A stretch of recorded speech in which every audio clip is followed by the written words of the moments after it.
सभी भक्तों को सप्रेम साहिब बंदगी। कबीर दास जी का मूल ग्रंथ बीजक है। कबीर दास जी के बताए हुए मार्ग पर अगर मनुष्य चले तो निश्चित रूप से उसे 84 लाख योनि का चक्कर नहीं लगाना पड़ेगा। तो आइए रामायणी 69 का विवेचन। ऐसा जोग न देखा भाई, भूला फिरे लिए गफिलाई। महादेव का पंथ चलाबे, ऐसो बरो महंत कहाबे। हाट बजारे लावे तारी, कच्चा सिद्धा माया प्यारी। कब दतय मवासा तोरी, कब सुखदेव तोपची जोरी। नारद कब बंदूक चलाया, व्यास देव कब बम्ब बजाया। करही लड़ाई मति के मंदा, ई अतीत की तरकश बंदा।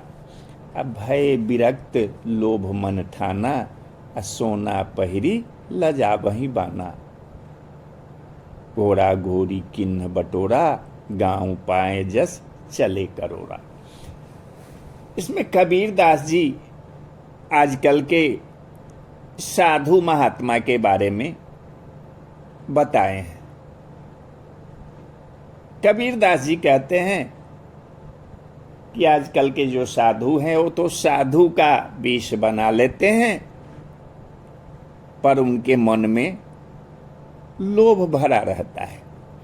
अच्छे अच्छे महात्मा, अच्छे अच्छे प्रवचनकर्ता जो हैं वो अपने प्रवचन में कहते हैं कि का लेके आया बंदे, का लेके जाएगा। 2 दिन की जिंदगी है, 2 दिन का मेला। कहते हैं कि मुट्ठी बांधे आया जगत में, हाथ पसारे जाना। कुछ न लेके आए हो न कुछ लेके जाना है। लेकिन वो महात्मा जी के यहाँ आप जाइएगा, कहिएगा कि महात्मा जी हमें प्रवचन करवाना है, तो बोलेंगे कि 20 लाख लेंगे। अरे भैया, तुम ही न प्रवचन में कहते हो कि क्या लेके आया बंदे, क्या लेके जाएगा। तो आजकल के ऐसे ही महात्मा होते हैं। तो कबीर दास जी कहते हैं कि ऐसा जोग न देखा भाई, अब भूला फिरे लिए गफिलाई। अब महादेव का पंथ चलाबे, ऐसे बड़े महंत कहाबे। हाट बजारे लावे तारी, या कच्चा सिद्धा माया प्यारी। हे भाई, ऐसा योग नहीं देखा कि मूढ़ता को लेकर भटकता रहे। शिव जी का पंथ चलाते हैं और ऐसे लोग बड़े महंत कहलाते हैं। धन एवं प्रसिद्धि के लिए हाट बाजार में ये समाधि लगाते हैं। इन कच्चे सिद्धों को, इन कच्चे संतों को माया ही प्यारी है। कब दतय मवासा तोरी, कब सुखदेव तोपची जोरी। नारद कब बंदूक चलाया, व्यास देव कब बम बजाया। करही लड़ाई मति के मंदा, ये अतीत की तरकस बंदा। दत्तात्रेय जी ने कब किसका किला तोड़ा। सुखदेव जी ने तोप चालक बनकर कब तोपे एकत्रित की। और नारद जी ने कब बंदूक चलाया। और व्यास जी ने कब युद्ध का बाजा बजाया। लड़ाई झगड़ा जो करते हैं, क्रोध जो करते हैं, वो मंदमती लोग करते हैं। अच्छे लोग लड़ाई झगड़ा नहीं करते। आजकल के जो साधु संत हैं,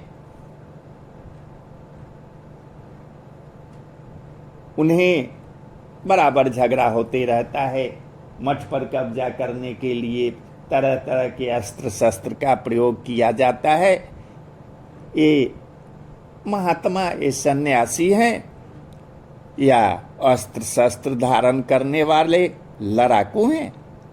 क्या महात्मा को बिल्कुल, जिसका आत्मा महान हो, जो सबको समभाव से देखे, वही साधु है। उसके लिए न कोई अपना है न कोई पराया है, सब उसके हैं और वो महात्मा सबके हैं। ऐसा विचार होना चाहिए। लेकिन आज तो ऐसा रहा नहीं। सब अपने अपने धन बनाने के चक्कर में लगे हुए हैं और जिससे मोक्ष मिले उसमें एक भी साधन नहीं है। काम क्रोध मद लोभ सब नाथ नरक के पंथ। काम क्रोध मद लोभ इस सारे उन संतों में भरे पड़े हैं। अरे भैया, तू क्या प्रवचन करेगा, क्या ज्ञान देगा? सब तो तुम्हारे अंदर है। तुम झगड़ा करते हो, तुम ईर्षालु हो, तुम दयालु नहीं हो। तो जो दयालु नहीं होगा वो संत कभी हो ही नहीं सकता है। भय विरक्त लोभ मन ठाना, सोना पहिरी लजा बही बाना। घोरा घोरी किन्न बटोरा, गाँव पाए जस चले करोरा। ये महात्मा जी जो होते हैं तो साधु का वेश धारण कर लेते हैं, पर मन में ये लोभ ठाने रहते हैं। बराबर रहता है कि कौन जजीमान आज हमको 1001 रुपए का दक्षिणा चढ़ाएगा। बराबर यही फेर में रहते हैं। जैसे आजकल देखते हैं कथावाचक, जो छोटे छोटे कथावाचक हैं, वो कथा कहते हैं और कहते हैं कि आज भागवत का कथा होगा, आज कृष्ण का जन्मोत्सव है, आज रुक्मिणी विवाह है, आज राजगद्दी है। अरे भैया, ऐसे करके रोज के रोज जब तुम पैसा पर आए ही हो, तुम एग्रीमेंट करके आते हो कि हम 11,000 चाहे 11 लाख रुपया लेंगे, तो फिर तुम बीच में पैसा क्यों मांगते हो? इतना लोभ तुमको क्यों पकड़े हुए? क्या लेके पैसा लेके करोगे? तो ये तो साधु का वेश तो धारण कर लिए, पर मन में लोभ ठाने। सोने के आभूषणों एवं तरक भरक के वस्त्रों को पहनकर साधु वेश को लज्जित करते हैं। आजकल देखते हैं कि सोना तो महंगा है, तो न हुआ तो चांदी का ही कुर्सी लगा के बैठते हैं। काजल लगाते हैं, कहते हैं कि भाई काजल काहे लगाते हो? तो काजल नहीं है बच्चा, ये सुरमा है। और घोड़ा घोड़ी को संग्रहित करते हैं। गांव आदि जनपद को पाकर ऐसे रोब से चलते हैं जैसे करोड़पति लोग चलता हो। कहने का तात्पर्य है कि कबीर दास जी इन संतों को कहते हैं कि साधन गुप्त रखो, इसे प्रसिद्धि या धन या अन्य किसी भी कारण दिखाओ मत बनाओ। प्रतिष्ठा की कामना से बचो। प्रतिष्ठा मीठा जहर है जो आध्यात्मिक उन्नति को पूर्ण रूपेण नष्ट कर देता है। माया और महंती की चाहना अशांति एवं दुख की चाहना का ही पर्याय है। अतः सावधान। लड़ाई झगड़ा साधुओं को शोभा नहीं देता। याद रखें, साधु समाज के आदर्श हैं, अतः उन्हें शीतल शांत आदर्श जीवन ही जीना चाहिए। साधु बने हो तो प्राणपन से साधुता का पालन करो, इसमें दाग न लगने दो। स्वर्णाभूषण एवं तरक भरक के कपड़े न पहनो, न कोई श्रृंगार करो। किसी के मठ के संचालक हो तब भी धन के लोभी मत बनो। आय धन का शुभ संग्रह न कर यथोचित समाज हितार्थ उत्सर्जित करते रहो। सुंदरी तिये न सोहे सनकादिक के साथ, कब हुक दाग लगावे कारी हारी लिए हाथ। त्यागी साधुओं के साथ माया एवं स्त्री शोभा नहीं देती।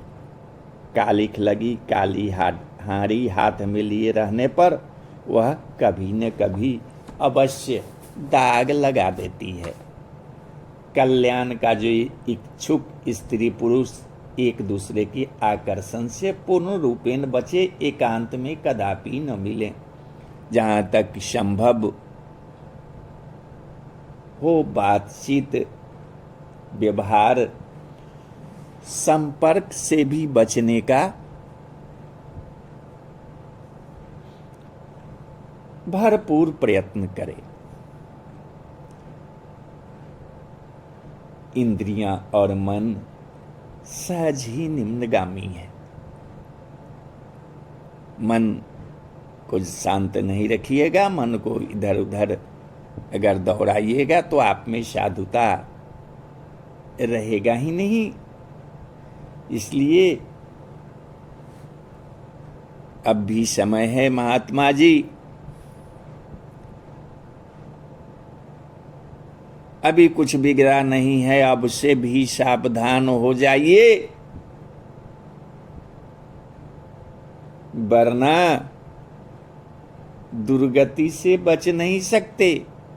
यमराज का दंड सहना पड़ेगा और 84 लाख योनियों का चक्कर लगाना पड़ेगा।